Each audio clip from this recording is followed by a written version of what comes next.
16 मे शुक्रवार. तर ह्या दिवशी आपल्याला असं समजा लागेल की हे नॉर्मल मार्केट आहे. आपल्या ऑब्झर्वेशनमधलं हे सगळ्यात नॉर्मल मार्केट आहे. तर ते कसं मार्केट ओपन झालं तेव्हापासून वन सायडेड पळून झालं मार्केट, स्विंग्स क्रिएट करत पण पळून कसं राहिलं. ठीक आहे, हा पहिला स्विंग तर आपला इम्पॉर्टंट नसते, मेन नसते. त्यानंतर काय केलं मार्केटनं, 2 रिजेक्शन्स क्रिएट केले सेल साईडनं, पहिलं दुसरं. त्या दोन्ही याची मार्केटनं लिक्विडिटी घेतली, अगेन सेल साईड पडलं. ठीक आहे, इथून आपल्याला यानं प्युअरली इंडिकेशन दिलं की आज दिवसभरही बा सेल साईडनं राहू शकते. तर आपल्याला इथं करायचं काय, मार्केटने यात गॅप क्रिएट केली, अजून एक रिजेक्शन, अगेन वापस त्याले. तर इथं आपण इच्छासारखं बिहेवियर व्हायचं इथं वाट पाहून राहिलो, त्या कारणानं आपण इथं ट्रेड नाही टाकला, याला इग्नोर केलं. ठीक आहे, असेच दोन इथं रिजेक्शन्स क्रिएट झाले. आता इथं काय एक गोष्ट आहे की मार्केट आपल्याला दिसून राहिलं सकाळपासून वन सायडेड स्विंग क्रिएट करत सेल साईड नेऊन राहिलं. त्यानं जरासं काही हायर हाय क्रिएट करून बा इकडे पळून राहिला हायलो घेऊन. तर इथं तर आपलं एक विजन क्लिअर असते. पण एक आपल्याला एंट्री ह्या सिच्युएशनमध्ये कशी टाकायची असते. अशा सिच्युएशनमध्ये मार्केट 99% टाईम मार्केट 50%च्या झोनवर येते. आणि तिथं येऊन जर हे मार्केट भांगत असन, त्याला टॅप करून आपल्याला सेल साईडचं इंडिकेशन देत असन, तर मार्केट हमेशा तिकडे जाते सेल साईडनं. तर इथं काय झालं, तसंच झालं. आपण इथं एक ट्रेड टाकला होता, इथं आपण गलती केली होती की बा याला ब्रेक न करता, बिहेवियर कंप्लीट न होता किंवा 50% झोनवर न येता अशा मार्केटमध्ये आपण इथं ट्रेड टाकला होता ना, आपण इथं एसल खाल्लं होतं.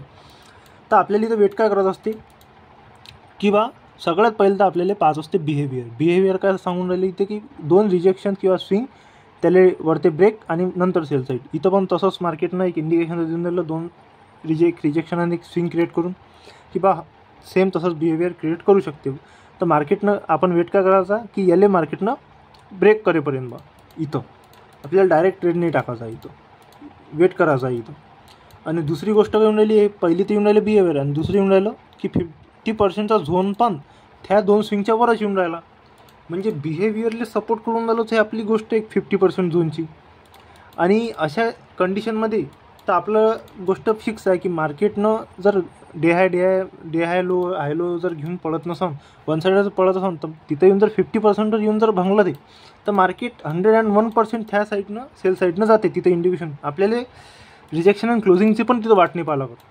तर इथं काय झालं, behaviour first of all, second काय होतं 50%चा झोन, तिथं आलं, मार्केटनं त्याला टॅप केलं, इथं आली क्लोजिंग, त्या कॅन्डल इमिडिएट क्लोजिंग आली, आपण ट्रेड टाकला, डेलोचं टार्गेट घेतलं.